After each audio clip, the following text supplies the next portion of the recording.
Welcome back to Channel 3 News. Although there are 14 different recognized species of crocodilians, the prototypical saltwater crocodile is by far the largest of all reptiles. Today we have a special guest in the newsroom, Cranky, the Australian saltwater crocodile. Cranky, can you tell us a bit about you, your family, and your natural environment? We crocodilians are more related to birds and dinosaurs than to most reptiles. We live throughout Southeast Asia, northern Australia, and surrounding waters. Crocodiles are cold-blooded predators with a slow metabolism that can survive long periods without food. But, unlike most reptiles, crocodiles have a cerebral cortex and a four-chambered heart.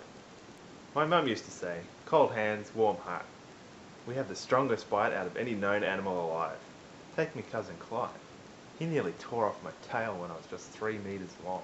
Crocodilians, such as saltwater crocodiles, hunt nocturnally and have incredible night vision that gives them an advantage over their prey. They have the ability to execute a death roll into the water to shred their prey into more manageable pieces. They have a high variety diet that consists of anything from mollusks and crustaceans to emus and deer. They can grow over 7 meters long and weigh more than 1,000 kilos.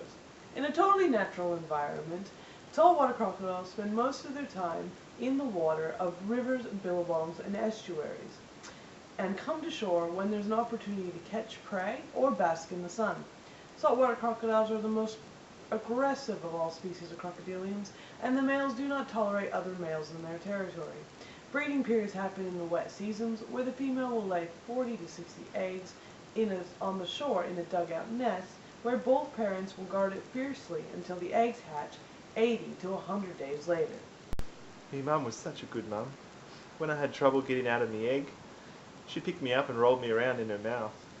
When we were all done hatching, she took us all down to the water in her mouth.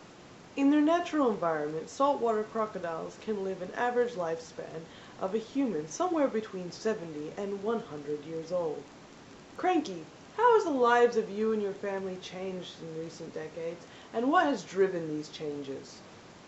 Well, we used to be widespread throughout Southeast Asia, but since the 80s, I haven't heard it all from my family. None of my cousins in Laos, Vietnam, Indochina, Thailand, or even Cambodia. Although this species is now critical in Southeast Asia due to poaching, it is the least likely of all crocodilians to become globally extinct due to the wide distribution in northern Australia and New Guinea. We were hunted for our meat, our eggs, our skin. They made us into handbags and shoes and wallets.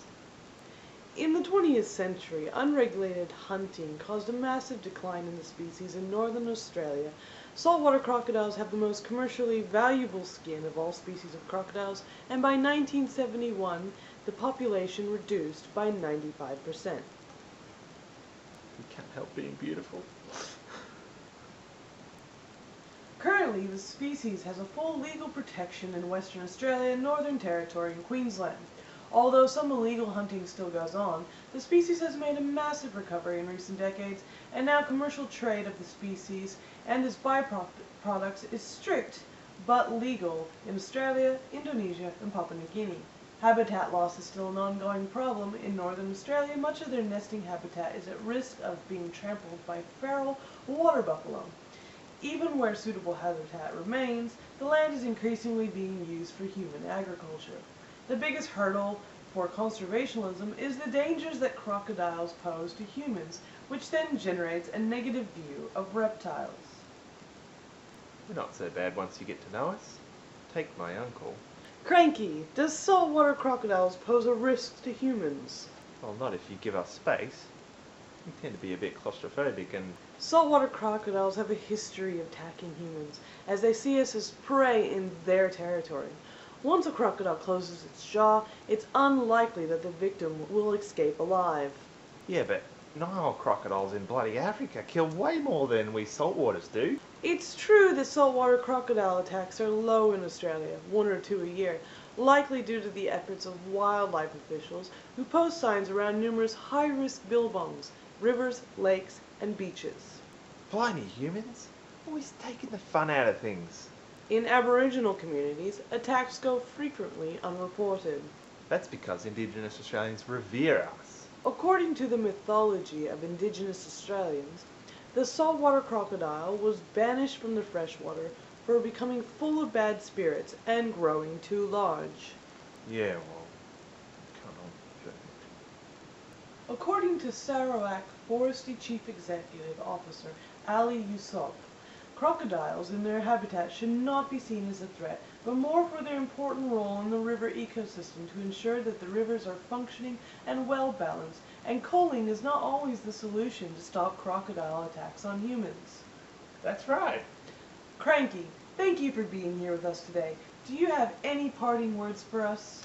Yes, I would like to shout out to all my friends and family from Queensland who swam all the way to see me and to... This is Andy Broughton reporting from Channel 3 News. That's Thank the you last time and you good cut me night. off.